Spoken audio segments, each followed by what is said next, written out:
इस वीडियो में हम जानेंगे कि अकाल मृत्यु क्यों होती है, अकाल मृत्यु के बाद उस आत्मा का क्या होता है, अकाल मृत्यु कैसे होती है, अकाल मृत्यु से बचने का मंत्र क्या है, आत्महत्या को पाप क्यों माना गया है। इसीलिए इस वीडियो को पूरा देखें और अपने दोस्तों को शेयर करें। ऐसे ही ज्ञानवर्धक वीडियो के लिए हमारे चैनल को सब्सक्राइब करें। देर ना करते हुए चलिए आज के वीडियो की शुरुआत करते हैं और जानते हैं अकाल मृत्यु बारे में सच्ची बातें। अकाल मृत्यु कैसे होती है? मित्रों, साधारण मृत्यु के बारे में तो हम सभी जानते हैं और समझते हैं, लेकिन अकाल मृत्यु का विषय ऐसा है कि इसके बारे में कई बातें कही जाती हैं। गरुड़ पुराण के 7वें अध्याय में लिखा गया है कि अगर कोई प्राणी भूख से तड़प कर मर जाता है या किसी हिंसक जानवर द्वारा मृत्यु हो जाती है या फिर जहरीला पदार्थ सेवन करने से या फिर पानी में डूबने से किसी मनुष्य की मौत हो जाती है तो ऐसे मनुष्य को अकाल मृत्यु के श्रेणी में रखा जाता है। अकाल मृत्यु क्यों होती है?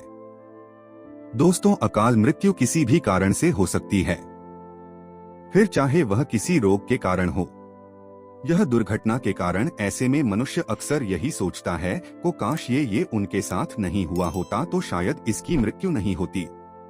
परंतु अकाल मृत्यु का कारण अनेक जन्मों में किए गए दुष्कर्म को बताया गया है।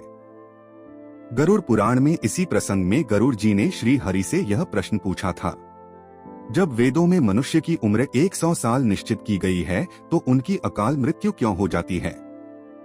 इस सवाल के उत्तर में श्री हरि बताते हैं कि यह सच है, वेदों में मनुष्य की उम्र 100 साल निर्धारित की गई है, परंतु इसमें दुष्कर्म को नहीं मिलाया गया है।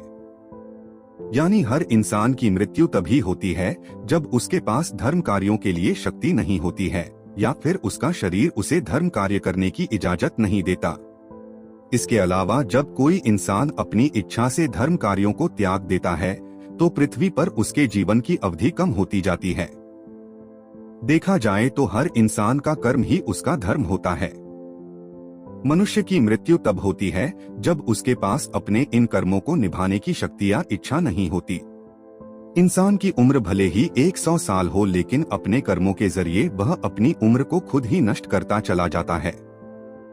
वेदों का ज्ञान न होने से मनुष्य जान ही नहीं पाता कि वह कब कुकर्म करता जाता है। इसलिए हर मनुष्य को धर्म और अधर्म के बारे में अवश्य जानना चाहिए। अकाल मृत्यु के बाद आत्मा का क्या होता है? गरुड़ पुराण में विष्णु जी यह भी कहते हैं कि मनुष्य के जीवन के 7 चक्र निश्चित है। अकाल मृत्यु को प्राप्त होने वाले जो मनुष्य इस चक्र को पूरा नहीं कर पाते उसे मृत्यु के बाद भी कई प्रकार के कष्ट भोगने पड़ते हैं। दरअसल अचानक ही मृत्यु होने की वजह से मनुष्य की इच्छा, कामना और तृष्णा बनी रहती है जो कभी पूरी नहीं हो पाती। ऐसे में शरीर तो नष्ट हो जाता है लेकिन आत्मा का मोह नहीं छूटता।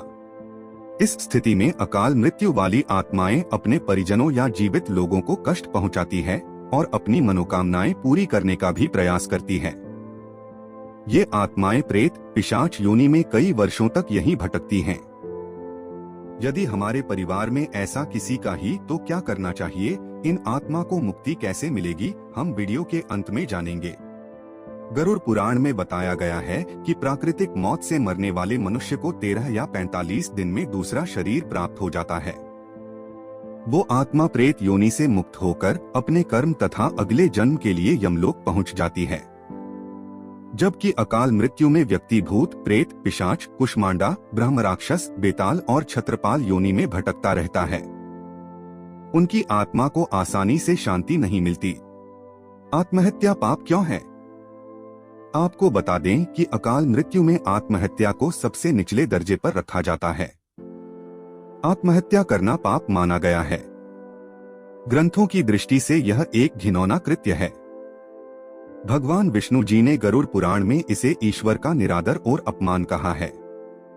वह कहते हैं कि आत्महत्या करने वाले मनुष्य की आत्मा पृथ्वी लोक पर तब तक भटकती रहती है जब तक कि वह प्रकृति द्वारा निर्धारित अपने जीवन चक्र को पूरा नहीं कर लेती। ऐसी आत्मा को ना तो नरक लोक में जगह मिलती है और ना ही स्वर्ग लोक में। ऐसी आत्मा को मरने के बाद भी सबसे कष्टदायी स्थिति से गुजरना पड़ता है। यह आत्माएं अपनी तमाम इच्छाओं की पूर्ति के लिए अंधकार में तब तक भटकती रहती हैं जब तक कि उनका जीवन चक्र पूरा नहीं हो जाता। क्योंकि यदि मनुष्य आत्महत्या करता है तो उसके कर्म और उस शरीर का ऋण पूरा नहीं होता। इसलिए आत्महत्या नहीं करनी चाहिए। आत्महत्या करने वाली आत्माओं के कष्ट को तो नहीं कम किया जा सकता, लेकिन गरुड़ पुराण में अकाल मृत्यु को प्राप्त मनुष्य की आत्मा की शांति के कई मार्ग बताए गए हैं। अकाल मृत्यु से बचने के लिए मंत्र। भगवान विष्णु बताते हैं कि अकाल मृत्यु प्राप्त मनुष्य के परिजनों को नदी या तालाब में तर्पण करना चाहिए। साथ ही मृत आत्मा की इच्छा की पूर्ति के लिए पिंडदान और दान पुण्य जैसे सत्कर्म करने चाहिए ताकि उनकी आत्मा को जल्द ही मुक्ति मिल सके। यह सत्कर्म कम से कम 3 से 4 वर्षों तक करना चाहिए, तब जाकर कहीं अकाल मृत आत्मा को मुक्ति मिल पाती है और उनके नए जीवन की शुरुआत होती है। मित्रों, अकाल मृत्यु से बचने के लिए हमें अच्छे कर्म करने चाहिए और दान पुण्य, भगवान की प्रार्थना करनी चाहिए, क्योंकि प्रार्थना में भाग्य को बदल देने की शक्ति होती है।